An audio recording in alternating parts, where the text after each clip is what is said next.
Hey everybody! So do you know what is the secret to long life? And if you search on the internet, you'll find the secret to a long life is to not stop breathing. That's pretty straightforward, right? So welcome back to my channel, and today we're going to talk about the 5 tips to figure out what to do when you retire. And it's actually about a book I recently read called Ikigai. And I actually have it right here. This is the book. But before we start, I just want to celebrate another success story within Investing Accelerator where Chris made 14.3% from Air Canada in 4 days. And now I have the money to buy a return ticket to Hong Kong. The balance of the money can invite Eric Cito for lunch or dinner. This is the beginning of my investing journey. So I gotta say, so far, Chris has taken quite a quick profit, as a long-term investor. And nevertheless, congratulations, Chris. This is an awesome return in the middle of the coronavirus pandemic. And 14.3% in 4 days. That's halfway to your goal of 30% a year. So good job, Chris, and I look forward to your next successful trade. Now, back to Ikigai. This is actually a book about the Japanese secret to a long life and happiness. And it is an international bestseller. And I have it right in my hands. It's actually quite small. It only has around, 194 pages. So it's actually quite a quick read and quite an easy read as well. But the message in there is quite important because as we are living in a society where we're just focusing on getting busier and busier and busier, we often lose sight of the real goal, is to live a long and happy life. So if you're interested in learning more about this topic, you can definitely pick this book up. So in terms of this video, we're going to talk about, for example, what is the lifestyle of people who have a long life? That's actually covered in the book. Where should you live if you want to have a long life? What do people do to live past 100 years? And what do they eat? What are the exercises that people who live past 100 years old do? And should you drive if you want to have a long life? And how should you think about having a long life and how to prepare for it? So we'll actually cover some of the questions in this video as a summary. But if you want to know the full-blown answer, then definitely read the book. Now, I have pulled up some interesting statistics from the internet, and it is the average retirement age for various countries is increasing over time.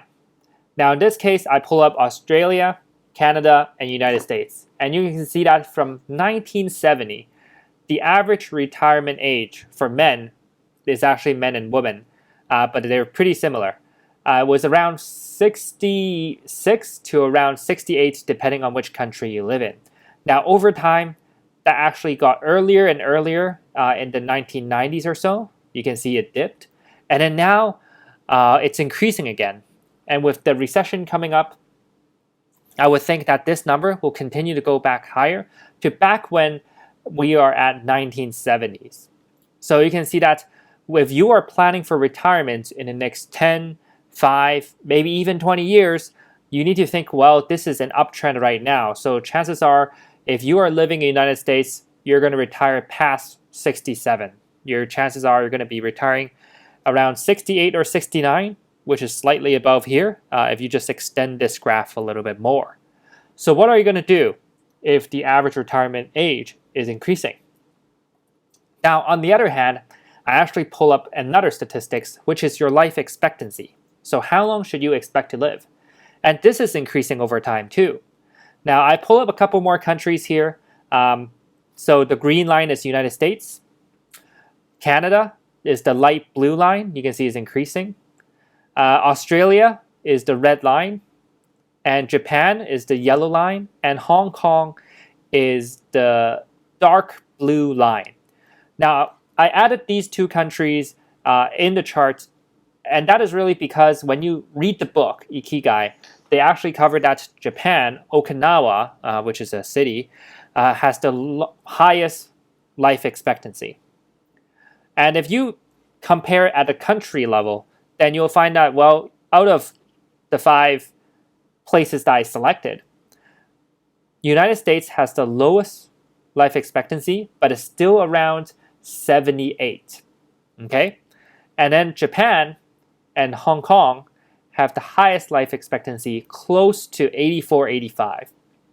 So depending on where you live, you actually get an extra 5-6 years or so. So that's actually quite significant if you compare between United States and Hong Kong. This is actually around 78. So it's around 8 years of difference or so. So nevertheless, I think planning for a planning for the years when you stop having a full-time job is actually quite important. So here are a couple of food for thought. So how many years of retirement should you be prepared for? What is the minimum number of years you should be prepared for? How many years should you be prepared for realistically? And how much would it cost you if you don't invest? And what happens if you live longer than you expected, and what factors would cause that? So that's actually what I want to cover in this video for you. And let's start with the first one. Now, your life expectancy minus your retirement age is how many years you need to live with your nest egg that you built up over time. Now, if we use the stats I just showed you earlier, the average life expectancy is approximately 80 years old. I just rounded that number. Average across Japan, Hong Kong, Australia, Canada, and United States. And let's say your retirement age is 67. We're looking a few years into the future because the retirement age statistics I got was back in 2017, and now we're in 2020. So if we just do a simple calculation there, then the number of years you need to live with your nest egg is approximately 13 years. So that is the number you want to keep in mind for now. Now, this is our base case. This is an average. Of course, some people live longer. And if you read the book Ikigai, you're probably going to live even longer. But let's say you want to live for 13 years after you retire, or you will live for 13 years after you retire. Your annual expense is around $50,000 US a year. Now, depending on where you're living, it's probably cheaper or more expensive. But let's use that as an average. And if you are calculating this for yourself, then obviously you can adjust this because I'm going to show you how to calculate it. And if you just take $50,000 times 13 years, then you'll get the number of dollars you need without investing, which is $650,000. And this does not include inflation, assuming this is inflation adjusted. Assume you're not going to invest at all. You're not even going to put it in a savings account where you get 0.5% interest. This is pure the amount of money you need to survive for 13 years, okay? Now, let's look at the base case again. And this will increase if you are, a healthy person. Technology improves over time and healthcare improves. Or if you decide to retire early. For example, you decide to retire at 65 or 62 or 63. This will increase your base case on the amount of money you need in order to retire comfortably. And let's say we be more conservative. And let's say you retire at 62 and you decide to survive or live for another 20 years, then you need 20 years worth of annual expenses. Now, or you can retire at 67 and decide to exercise every day. So then that will increase your life expectancy as well. So there's really two sides of the equation. And if we use a realistic case, let's say it's 20 years, then the annual expense is around $50,000. We'll keep this constant. So the money you need in order to retire without investing at all is $1 million, excluding inflation. Now, this number actually seems kind of big because when you look around, how many people really have $1 million when they retire? I would say it's pretty difficult. So let's explore this idea further. Now, there are two key questions when it comes to this $1 million figure. So the first question is, how can you reduce the amount of money needed to retire? That's a very valid question. And the second question is, what are you going to do during your retirement? Now, by answering these two questions for yourself, This will also help you solve the $1,000,000 question here, which is the amount of money you need to retire. Now, it turns out, if you know the answer to the second question and you read the book Ikigai, then this will actually help you answer the first question. So that's what this video is about, and we're going to focus on the second question, is what are you going to do during your retirement? And here are the 5 tips to figure out what to do when you retire. Now, tip number 5 is to subscribe to this YouTube channel and learn more about investing. So if you haven't subscribed yet, you can click on the like and subscribe button below, and you'll get more videos every single week and month. Now, tip number 4 is the higher your return, the less you need to save. Now, this tip really comes from when you go to a financial analyst or financial planner or like a bank teller, and you ask them, well, how much money do I need to retire? What they're going to do is they pull up their Excel sheet and help you do a calculation on how much money you need to retire using the average return of the stock market. Now, depending on where you live, the average return for S&P 500 is around 7% a year. The average return for the Australian stock market is around 8% a year. And I think Canada is somewhere in between. So I would say on average, mature markets like US, Canada, Australia has a return of around 7% a year, and that's what they're going to use to help you calculate the amount of money you need to save. Now, here I actually explained the portfolio and how much money you need in order to retire. Now, on the right, there are 3 columns in this table. The first one is the portfolio size you need to have, the return you need to make, and the annual return in terms of dollar amount you will get. Now, I actually held the right-hand side constant, so the annual return is actually $100,000 a year. And you can actually change this and do this calculation yourself. It's very straightforward. But let's say you want $100,000 per year when you retire, and you don't want to touch any of your principal, which technically you can. Then if you earn 5% return, then you need $2 million to retire. So the way it works is 2 million times 5% gives you $100,000. Now, what if you make 10%? And if you invest in technology stocks, invest in growth ETF funds, chances are you can make 10%. I have seen people investing in the stock market get 15% by investing in funds as well. So you would need $1 million, 10% a year, and you will get around $100,000. Now, you'll notice that I actually did not include inflation within this calculation. You can if you want to be very realistic. But for simplicity, I actually just kept it this way. Now, what if you make 20% a year? Now, this is actually quite difficult, and this is usually a goal that private equity funds or private hedge funds are aiming for, is 20% a year. So in this case, in order to make $100,000 a year, you just need $500,000. So do you start to see the pattern here? Is that the higher your return, the less money you need to save. Now, what if you make 30% a year? Now, in this case, in order to make $100,000 with 30%, you just need $333,000. So you can see that, wow, instead of saving for $2 million a year, you just need to save and get to somewhere between $300,000 to $500,000.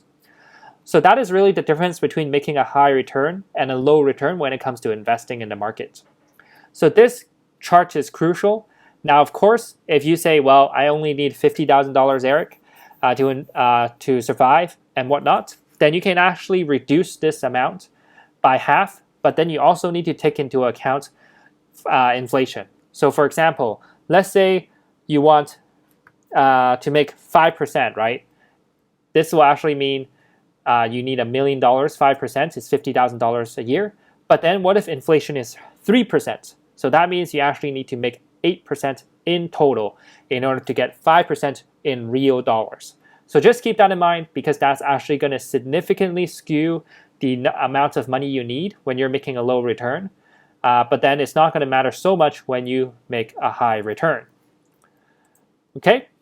So that's really my mission, is to help people without a financial background to target 30% a year, and using an hour a week through a coaching program called Investing Accelerator.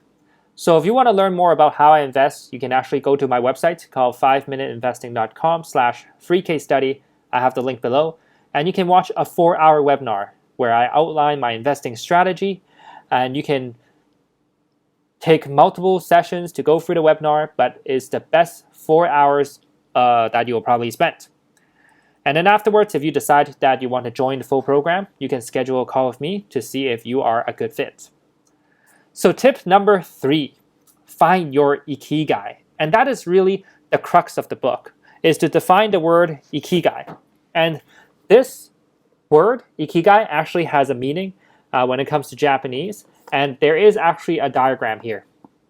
And I actually pull up the diagram from the internet, and that's what you will see on the screen right now.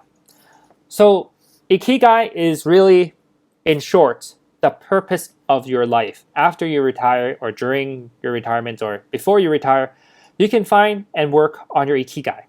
And this is such an important concept because the author thinks that if you know what your Ikigai is, you'll live a lot longer. Basically, if you have a busy and purposeful life, you'll live a lot longer. So how do you find your Ikigai? And it is really the center of 4 things: what you love, what you're good at, what the world needs, and what you can be paid for. And these 4 are actually crucial to having a long and sustainable life. Obviously there are a lot of things we love, but then we might not get paid for it. There are a lot of things you might be good at, but the world does not need. So finding the center where all 4 overlaps is crucial when it comes to retirement, so then you can continue to do what you love while you're getting paid for it, and perhaps this will reduce the amount of money you need to retire. All right. So here are a couple of examples.